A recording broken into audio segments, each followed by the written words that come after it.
성도들이 신앙생활을 하면서 어려운 일을 이제 당하게 될 때 나에게 왜 이런 어려움이 닥치는가 자꾸 이제 그 이유를 이제 묻곤 이제 합니다.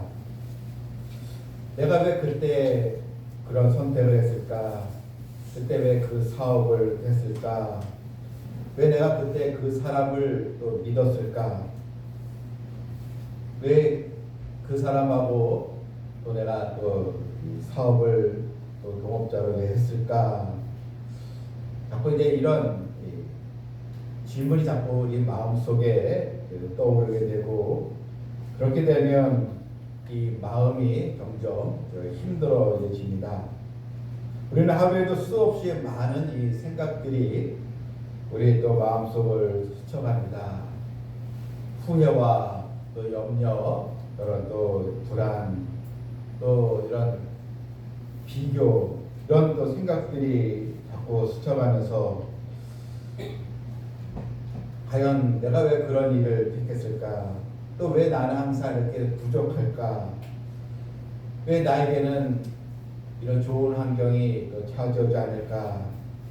과연 하나님은 나를 돌보시고 또 계실까? 이런 의문을 가질 때가 있습니다.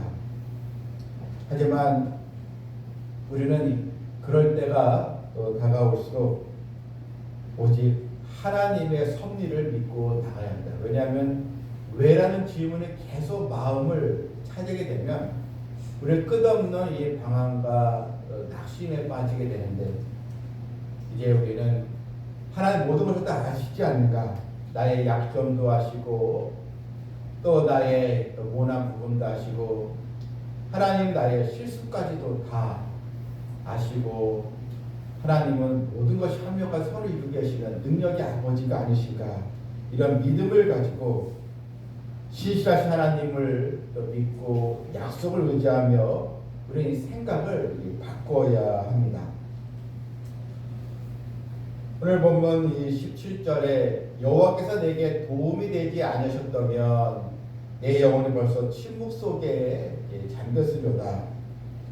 시편 이 기자는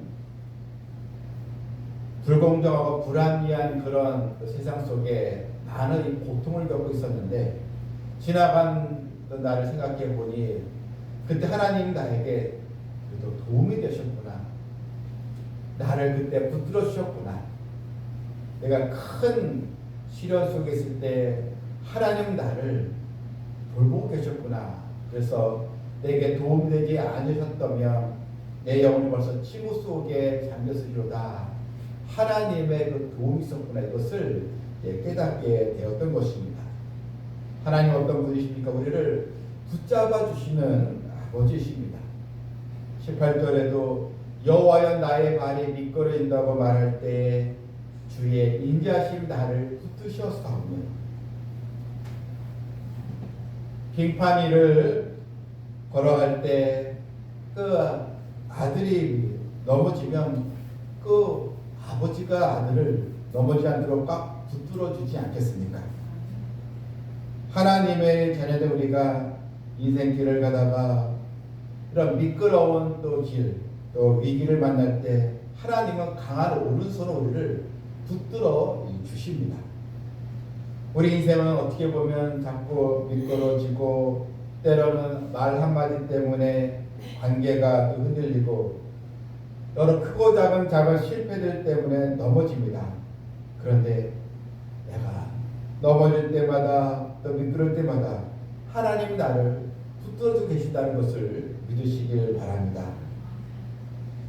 기독교 영성학자인 헨리 나우엔이 이 서커스단의 공중 고기사들을 보면서 깨달은 교훈을 이렇게 이야기를 했습니다. 나우엔이 이 고개사들이 아주 멋있게 그런 공중 제비를 돌고 고개를 하는 것을 보면서 이제 그 나중에 이 고개사들에게 물어보았습니다. 당신은 이렇게 공중을 나면서 두려움이 없었습니까? 어떻게 그렇게 멋있게 공중고기를 할 수가 있겠습니까? 이제 공중을 이제 돌고 도결하는 자에게 물었던 것입니다. 그랬더니 그 사람이 이렇게 대답을 했습니다.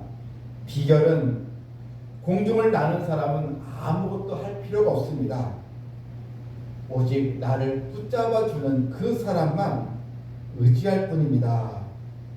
그 사람만 믿고 있으면 아무런 두려움과 염려가 없습니다. 오직 나를 붙잡아주는 그 사람을 바라볼 뿐입니다. 그러면 안전하게 내가 고개를 맞출 수가 있습니다. 이렇게 이야기를 했습니다.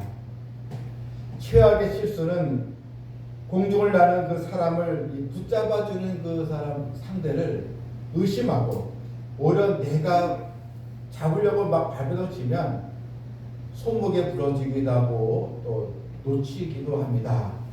그래서 오직 나는 공중을 돌면서 그 사람이 나를 붙잡아준다는 확신만 가지면 됩니다. 이것이 비결입니다라고 대답을 했다는 것입니다. 그래서 헬린 나우엔 목사님은 이 얘기를 들으면서 그렇구나. 우리 인생도 하나님께 나를 붙잡아 주시는데 그 믿음을 가져야지 내가 뭘 해보겠다고 발버둥 치면 오히려 더 위험한 일에 빠지게 되겠구나. 그것을 깨닫게 되었다는 것입니다. 특별히 오늘 본문 19절이 중심 말씀인데 내 속에 근심이 많을 때 주의 위안이 내 영혼을 즐겁게 하시나이다. 여기서 근심은 단순한 걱정이나 일시적인 이 불안이 아니라 여러 생각으로 인해서 마음이 갈라지고 또한 나의 그 생각이 자꾸 분산되어서 중심을 잃어버린 상태를 이제 말합니다. 시편 94편의 이 배경은 평탄한 상황 속에서 나온 고백이 아닙니다. 불의한 자들이 득세하고 정의가 짓밟히며 하나님의 백성이 억울함을 당하고 신음하는 그 현실 속에 하나님의 통치가 있지, 하나님은 주의 백성들을 붙잡아 주시지, 이런 믿음을 갖고 그가 고백을 한 또 내용들인 것입니다. 내 속에 근심이 많을 때 이게 이전 성경 개역수정에는 내 속에 생각이 많을 때 이렇게 이제 나와 있습니다. 자꾸 이런 많은 자꾸 생각에 특별히 이런 부정적인 생각에 사로잡히게 되면 우리는 나를 붙잡으시는 하나님을 자꾸 신뢰하지 못하게 되는 것입니다. 세계 제일 강대국이라는 이 미국에는 지금 이 수면제의 종류만 200개가 넘는다고 합니다. 잠을 자지 못하는 사람들이 하도 약을 많이 차지하니까 약 종류만 수면제만 무려 200종류나 된다는 것입니다. 사람들은 약을 의지하면서 몸의 면역이 또 잘 생기지 않고 그러다 보면 또 새 것을 또 개발하고 또 사용하다 또 얼마 못 가면 또 다른 것을 또 개발하고 그래서 이제 무려 200개나 종류가 넘게 되었다는 것입니다. 여러분, 내 속에 근심이 많을 때 주의 위안이 있음을 믿으시길 바랍니다. 여기서 이 근심이 사라진 다음에 위안이 찾아온 것이 아닙니다. 근심이 많을 때 하나님은 우리의 마음이 정리된 다음에 그때 오신 것이 아니고 큰 혼란 속에 있을 때 그때 찾아오시고 그때 들어오셔서 우리에게 위안을 바로 주셨다는 것입니다. 그래서 이 근심 속에 또 근심이 많을 때 하나님의 위안이 내 영혼을 즐겁게 하시나이다. 하나님의 위로와 평강이 우리에게 찾아오게 되는 것입니다. 우리 인생의 여정은 늘 밝은 길만 있는 게 아닙니다. 어두운 터널을 지날 때도 있고 때로는 내 마음조차 낯설게 느껴지는 이 밤을 지새워야 하는 때도 있습니다. 그때마다 우리는 기억해야 됩니다. 어둠은 빛을 이길 수가 없지. 하나님의 위로가 내 안에 있지 않는가, 이렇게 하나님을 바라봐야 합니다. 베드로전서 5장 7절에 너희 염려를 다 주께 맡기라. 이는 그가 너희를 돌보심이라 했습니다.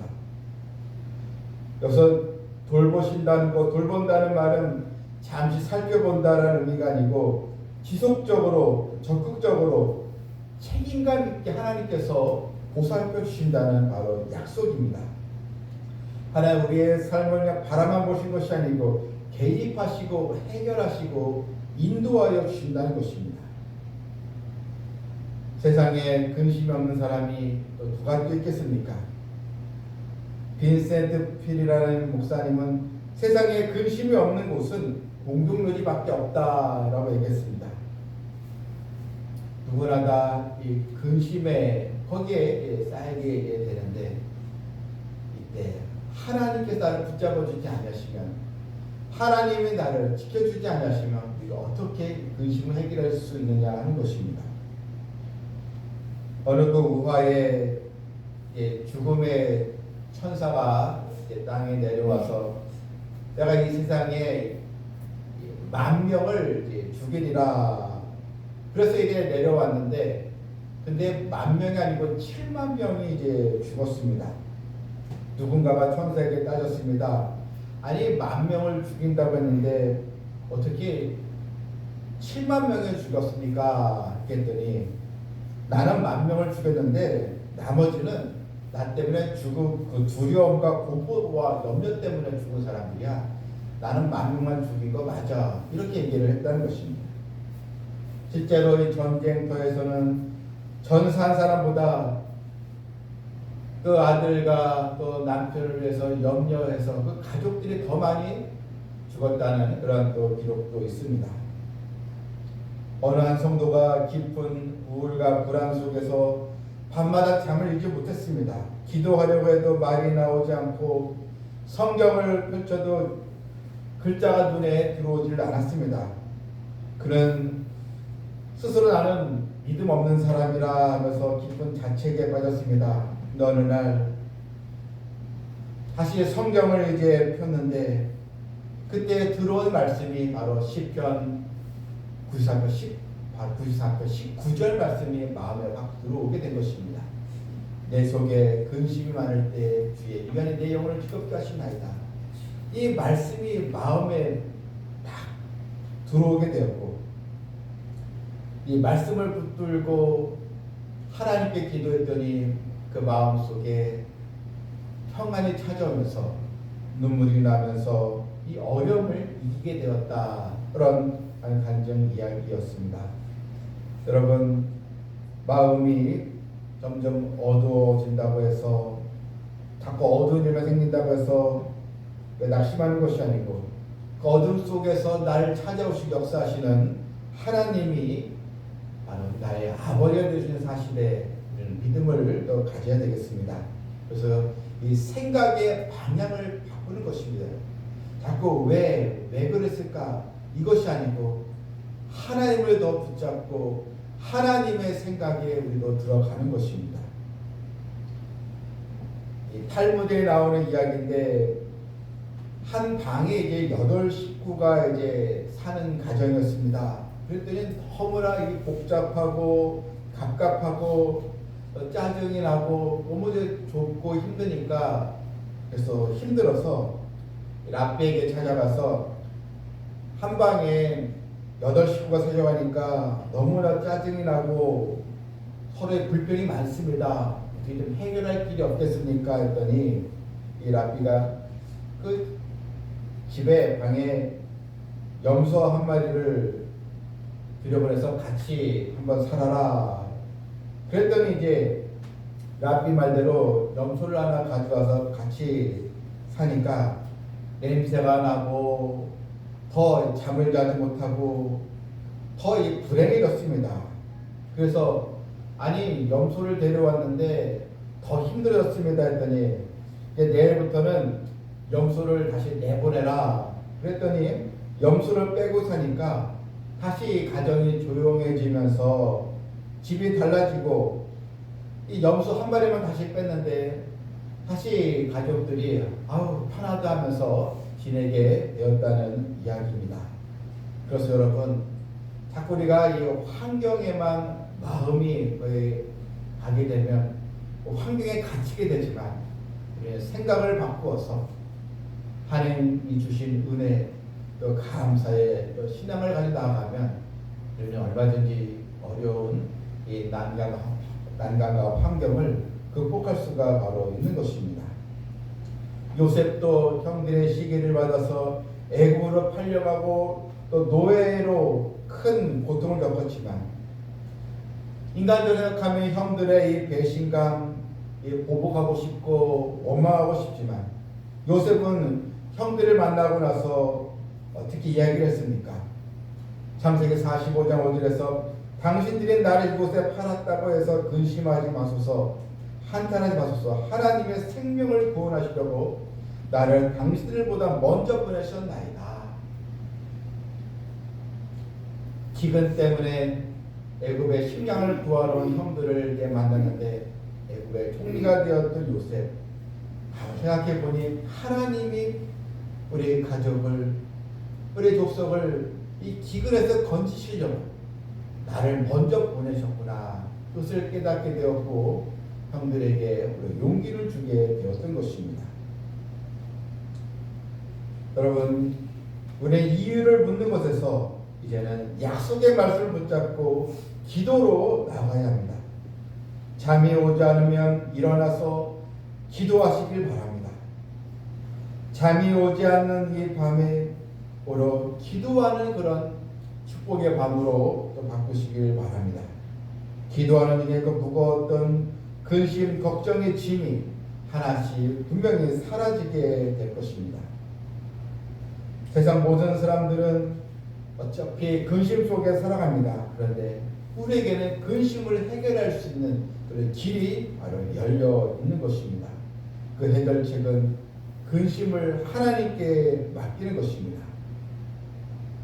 시편 94편 이 9절에 귀를 지으신 이가 듣지 아니하시랴, 눈을 만드신 이가 보지 아니하시랴.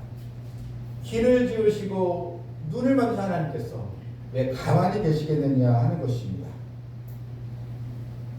본문 21절을 보게 되면 그들이 모여서 저 악인들이 의인의 영혼을 치료하며 무지한 자를 정죄하여 피를 흘리려 하나.